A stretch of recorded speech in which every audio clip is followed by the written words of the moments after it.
Mi fiesta no es como la tuya, lo hacemos de otra manera. Tú vives bebiendo a las rocas, yo vivo en la roca certera. Tu fiesta depende de lo que te vende tu amiga doña borrachera.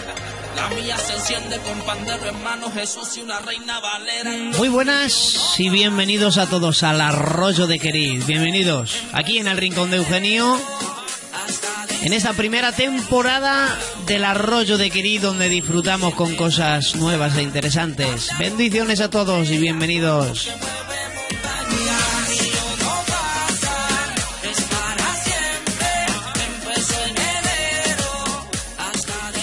Bueno, hoy traemos algo diferente. Comenzamos con un consejo que me compartieron a mí, me enviaron un enlace y me dijeron: mira, Eugenio, escucha esto que te va a hacer bien. Y entonces yo lo escuché, era una pequeña reflexión de Laurel Quiles, que tiene como título el consejo detrás de las lágrimas. Me hizo tanto bien que dije, bueno, esto hay que compartirlo en el Arroyo de Queriz.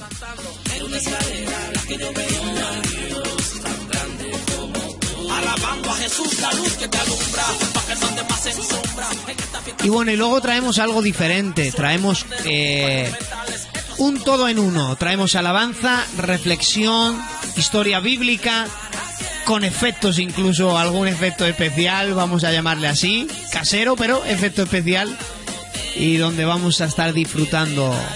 Si quieres escucharlo, quédate aquí en el Arroyo de Queriz y bienvenidos a todos. Me hacéis muy feliz.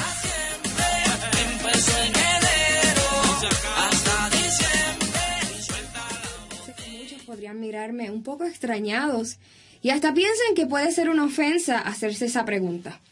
Pero si somos honestos, ¿cuántas veces no nos cuestionamos lo que Dios hace?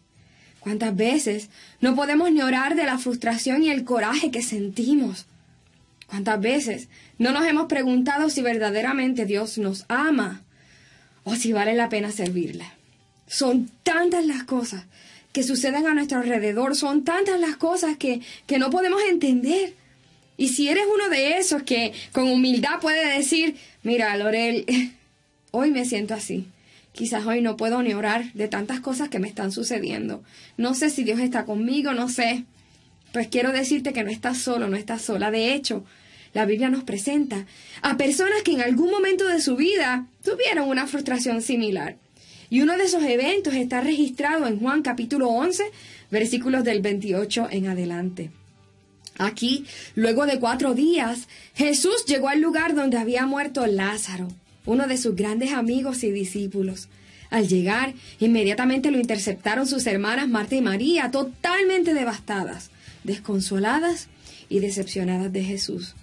Tal parece que Lázaro llevaba ya un tiempo enfermo y sus hermanas habían mandado a buscar a Jesús con tiempo. No fue que se les olvidó escribirle o mandarle un mensaje. Es que inmediatamente su hermano cayó enfermo, ellas mandaron a buscar a su maestro y amigo, ese a quienes ellas seguían y en quien confiaban, ese a quien ellas habían servido arduamente. No quiero que pierdan esto de perspectiva. Marta y María son aquellas que alteraban su agenda cuando Jesús pasaba por Betania. Ellas eran las que no salían para ningún lugar el día en que sabían que Jesús iba a pasar por ahí, con tal de poner todo a la disponibilidad, su casa, sus recursos, la comida, a la disposición de Jesús. ¿Recuerdas cuando Jesús dijo que no tenía un lugar donde reposar su cabeza? Pues ellas eran quienes se encargaban de que mientras Jesús estuviese por Betania, él tuviera un lugar donde descansar.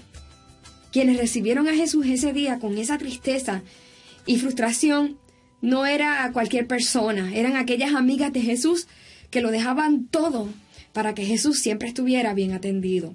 ¿Y cuántos de nosotros no somos de los que hemos dejado muchas cosas para servir a Dios? ¿Cuántos de nosotros no hemos perdido hasta la salud por su causa? ¿Cuántos de nosotros no nos hemos esforzado grandemente en el ministerio y de repente, cuando necesitamos que Jesús llegue, tal parece que ese día tuvo cosas más importantes que hacer? Era tal la decepción de estas hermanas que ambas le dijeron lo mismo: si hubieses estado aquí, mi hermano no hubiera muerto. Y quiero que presten atención porque, aunque esta es una reacción común y una de nuestras ideas naturales, también puede ser una de las más peligrosas, porque puede virarse la tortilla, como decimos en mi país. Es razonable pensar que si Jesús está, nadie se va a enfermar, o menos morir, ¿cierto?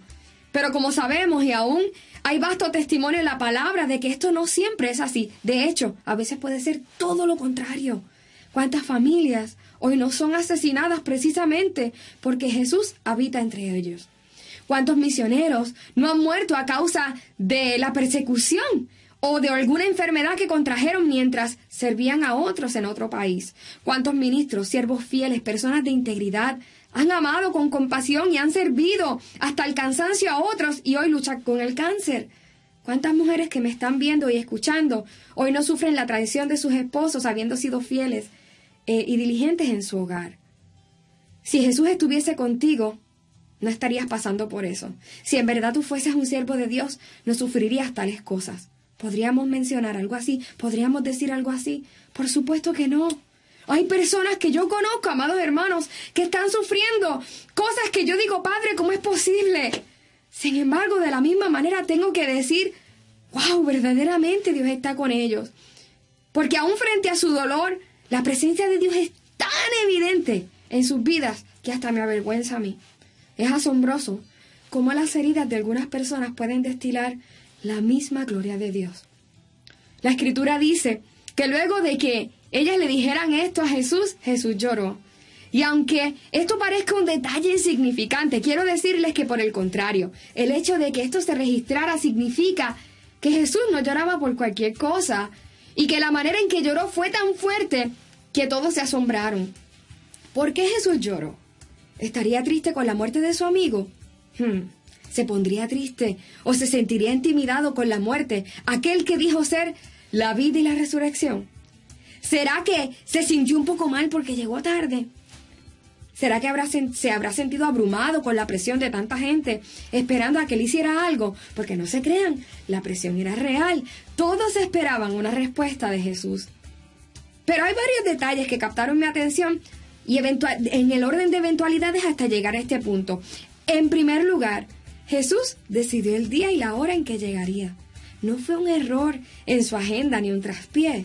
Él decidió cuándo llegar. Así que él sabía que Lázaro estaba enfermo y que moriría.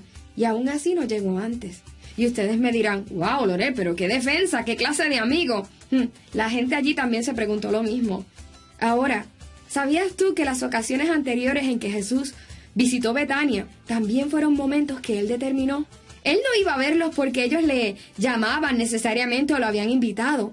Y esto es algo maravilloso. Miren esta parte del amor de Dios, esa parte que casi nunca vemos.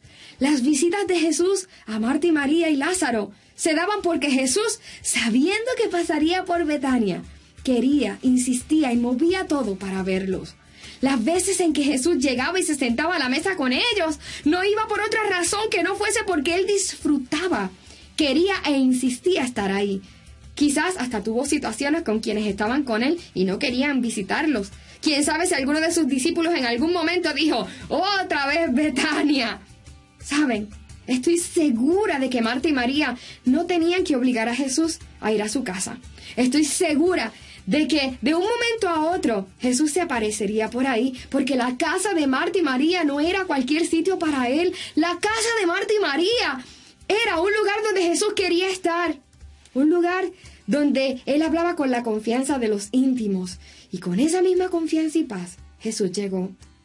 Me parece peculiar que Jesús no llorara cuando Marta le reprochó, sino después que María le reprochara. Si hubieses estado aquí, mi hermano no hubiera muerto. ¿Sabes qué significa esta frase en los labios de María? Pensaba que me amabas. Pensaba que yo era importante para ti. Pero tal parece que las multitudes me ganaron. ¿Cómo será más importante una muchacha que se sienta a tus pies en la sala de su casa que los miles que esperan ansiosos por ti en el Coliseo? ¿Y cuántas veces tú y yo no nos sentimos así con Dios? Nos sentimos así como personas y hasta como congregaciones, ¿cierto? Es que mi congregación es muy pequeña. No es la mega iglesia. No puedo montar el gran evento e invitar a otros ministros que atraigan tu gloria. Algo así sonaron las palabras de María para Jesús. Y Jesús lloró. ¿Sabes por qué lloró? Lloró porque a pesar de todo el tiempo que había compartido con María, mostrando a ellos su amor y su deleite al estar a la mesa con ellos, aún ella no sabía cuánto él los amaba. Lo que conmovió a Jesús aquel día no fue su falta de fe para levantar a Lázaro de la tumba, sino la falta de fe en su amor.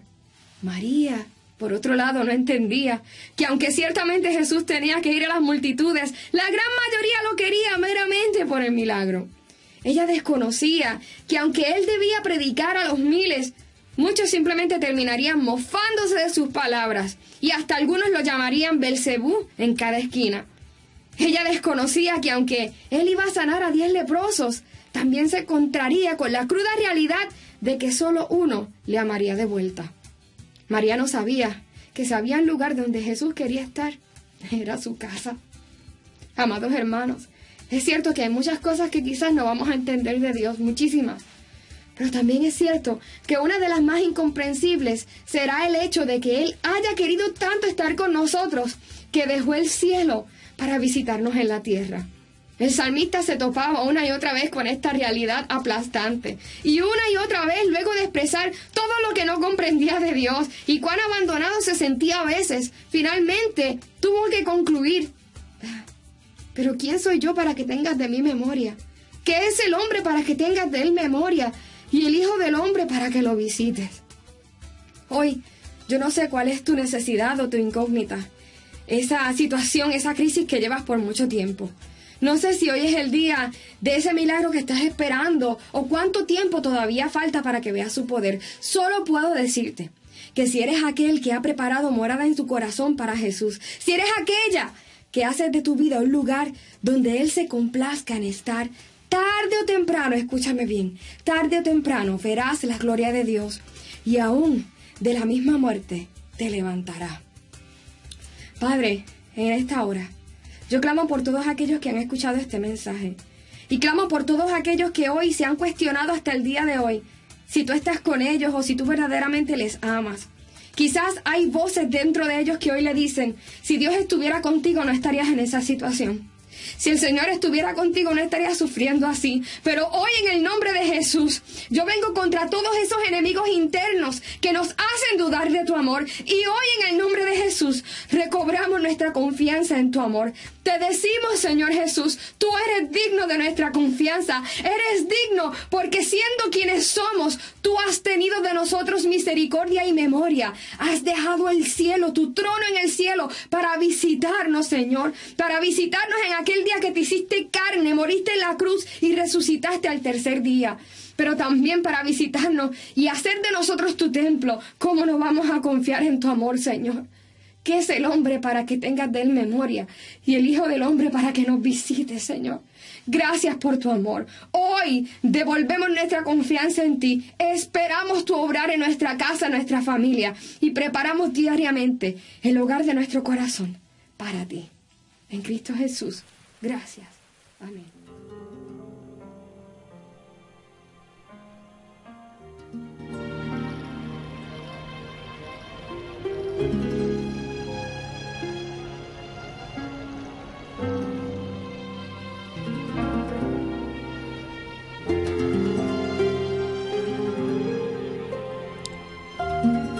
Enseguida Jesús les hizo a sus discípulos entrar en la barca e ir delante de él a la otra ribera, entre tanto que él se despedía de la multitud. Despedida la multitud, subió al monte a orar aparte, y cuando llegó la noche estaba allí solo, y ya la barca estaba en medio del mar azotada por las olas, porque el viento era contrario. Mas a la cuarta vigilia, Jesús vino a ellos de noche.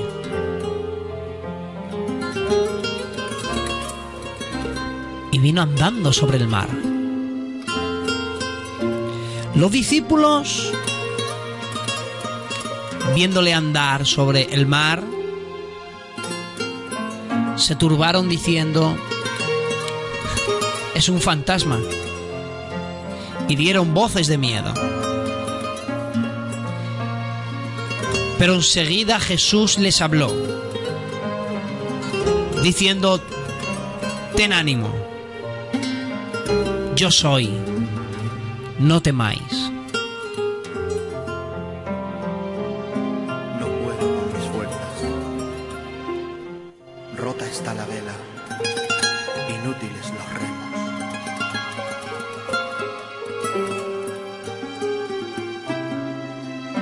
De madrugada, cuando todo parecía estar en calma, cuando el sosiego inundaba su existir, se desata un gran temor allá en la barca, y a lo lejos se veía un resplandor.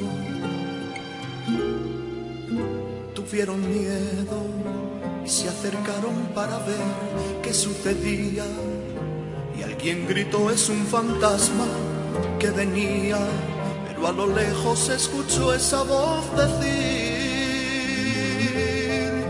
yo soy Jesús, que cuando digo calma el viento, él se calma.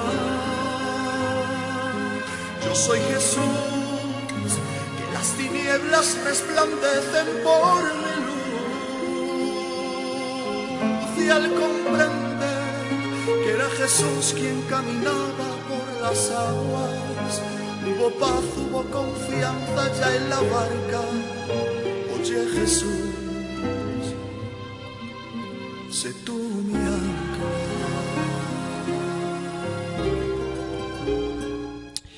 Quiero que se imaginen la escena.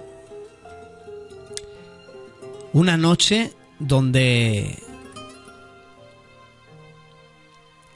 Jesús ha pasado orando durante mucho tiempo, ya que al principio del capítulo hay una multitud que le sigue, y la Biblia dice que Jesús, teniendo compasión de ellos, pues comenzó a sanar a los que estaban enfermos. Y después de sanar a los que estaban enfermos, después de atenderlos a todos, Jesús les mandó a sus discípulos y les dijo: mirad, id a la otra orilla del río y esperadme allí, porque yo iré a vosotros. Y ellos obedientes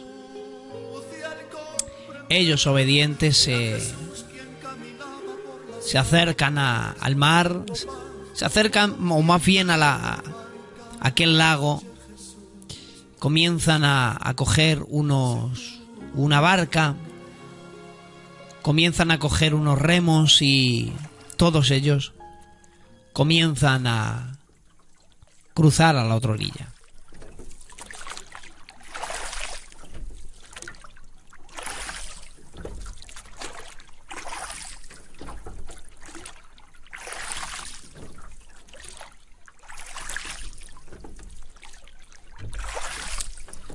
Aquella noche es una noche de mucha calma, apenas hay movimiento en el mar, y digamos que más bien aquella noche el mar, o aquella ribera de aquel río, aquel lago, más bien se escuchaba calmoso. Y allí iban aquellos discípulos cruzando. Todo iba bien, todo marchaba bien. Aquellos hombres conocían bien el mar y entonces no tenían miedo a estar allí, navegando, cruzando a la otra orilla. Ya lo habían hecho varias veces, así que no tenían miedo de hacerlo. Y allí estaban en medio de aquel lago, cruzando, tranquilo, sin calmas. No había pasado nada, hasta que entonces el mar comienza a agitarse de tal manera que lo que comienzan a vivir ellos es vivir una de las situaciones que quizás antes la la han vivido, ya que varios de los discípulos son pescadores, pero aquel día es diferente, ya que aquella tormenta es demasiado fuerte, ¿no? Para su parecer.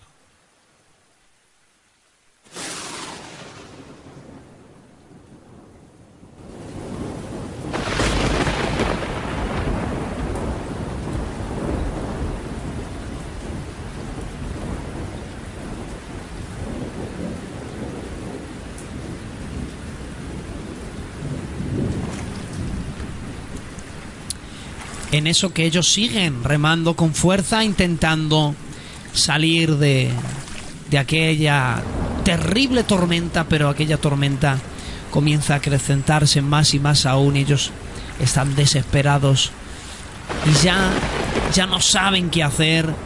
Piensan incluso que se van a morir, que van a perecer en aquella tormenta, y fíjense que van a morir por algo que parece un tanto ilógico, ¿no? Ellos van a morir por el simple hecho de obedecer a su maestro. Es él el que le había dicho: id al otro sitio, cruzad a la otra ribera, esperadme allí mientras tanto que yo voy. Y ellos habían ido allí. Ellos iban a morir por algo bueno, por obedecer a su maestro. Y allí estaban, obedeciendo a su maestro en medio del mar, en la noche tenebrosa.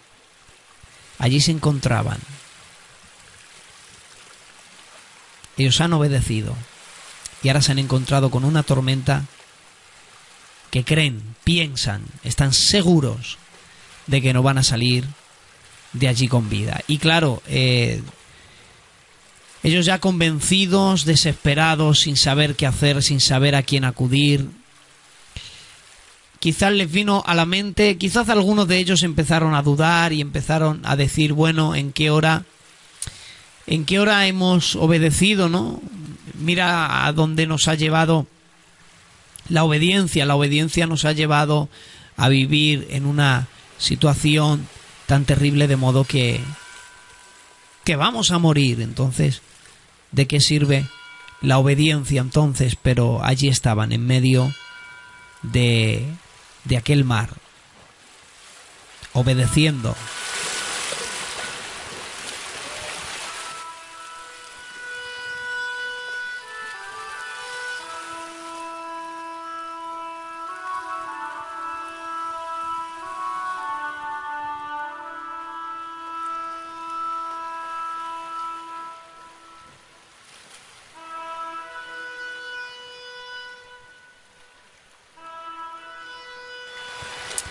Pero algo que ellos no esperaban era experimentar lo que realmente experimentaron aquella noche, que fue el siguiente relato que hemos leído antes en la Escritura.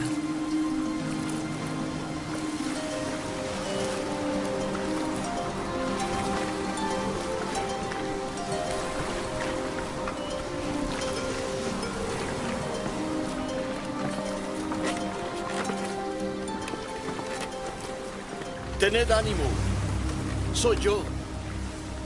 No tengáis miedo.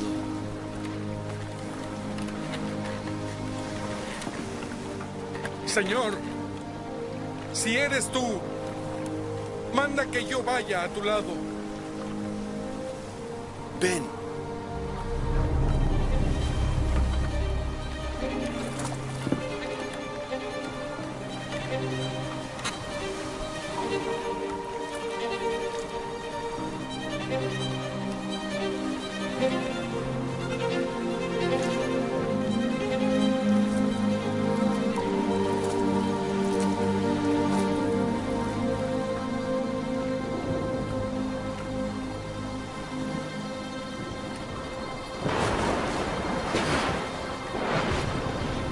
Señor, sálvame.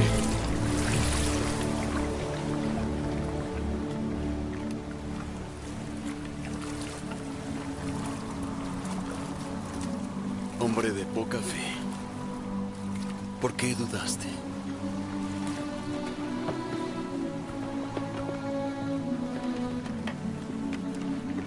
Verdaderamente, eres el Hijo de Dios.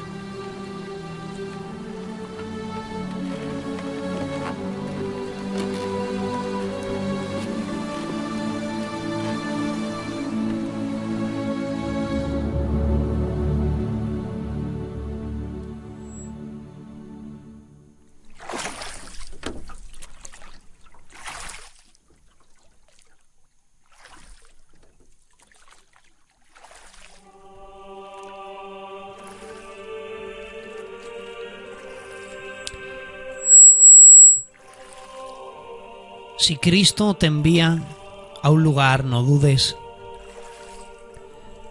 por un instante que tienes que acudir. Y seguramente en el camino de la obediencia, en el camino donde estás haciendo algo bueno, que es obedecer, en aquel camino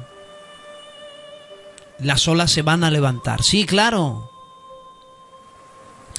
Y como si sonara algo un poco chocante, algo un poco contradictorio, siempre en el camino de la obediencia te encuentras con tormentas y olas que no esperabas.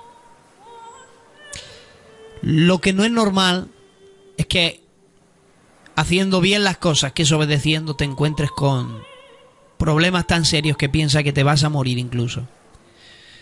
Normal sería que haciendo las cosas mal, pues te encuentres con tormentas, pero aquí, una vez más, Jesús nos enseña una lección para todos, algo ilógico para la mente humana, y es que a veces en el camino de la obediencia te encontrarás con un mar embravecido.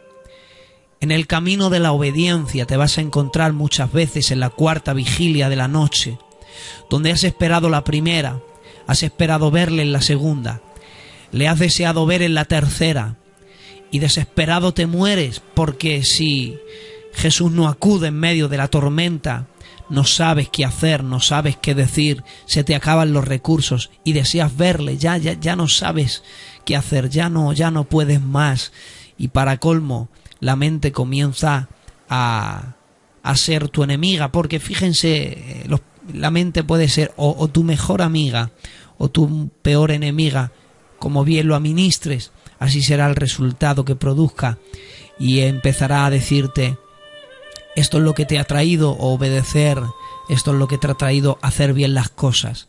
Hacer bien las cosas te ha dado como recompensa y resultado el que te encuentres con grandes problemas, pero ¿saben ustedes?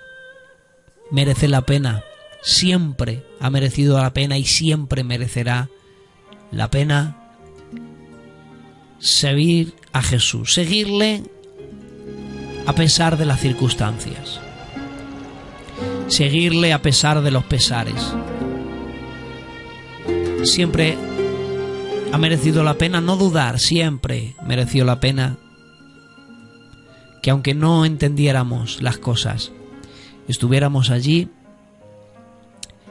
aún en medio del mar, pensando que nos morimos, con los problemas, con las vicisitudes de la vida, con las inquietudes. Pero merece la pena la obediencia, merece la pena hacer bien las cosas, merece la pena vivir en medio de una tormenta haciendo bien las cosas, que haber llegado al, entre comillas, triunfo, habiendo hecho las cosas por otros caminos de dudosa reputación y dudosa legalidad en este sentido. Así que a pesar de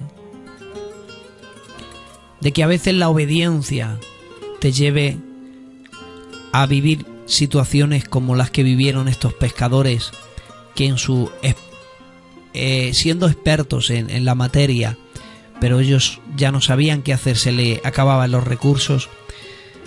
Tranquilo, que si Él ha dicho id al otro lado, ¿cómo puedes pensar que cuando aparezca el mar embravecido en contra de tu vida, ¿cómo puedes pensar que Él no va a aparecer?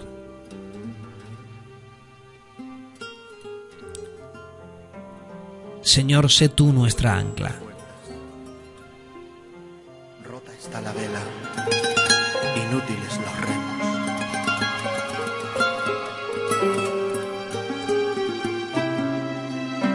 De madrugada, cuando todo parecía estar en calma, cuando el sosiego inundaba su existir, se desata un gran temor allá en la barca. A lo lejos se veía un resplandor. Tuvieron miedo y se acercaron para ver qué sucedía. Y alguien gritó: es un fantasma que venía. Pero a lo lejos se escuchó esa voz decir: yo soy Jesús, que cuando digo calma el viento, Él se calma. Yo soy Jesús, que las tinieblas resplandecen por mi luz. Y al comprender que era Jesús quien caminaba por las aguas, hubo paz, hubo confianza ya en la barca. Oye Jesús, sé tú mi alma.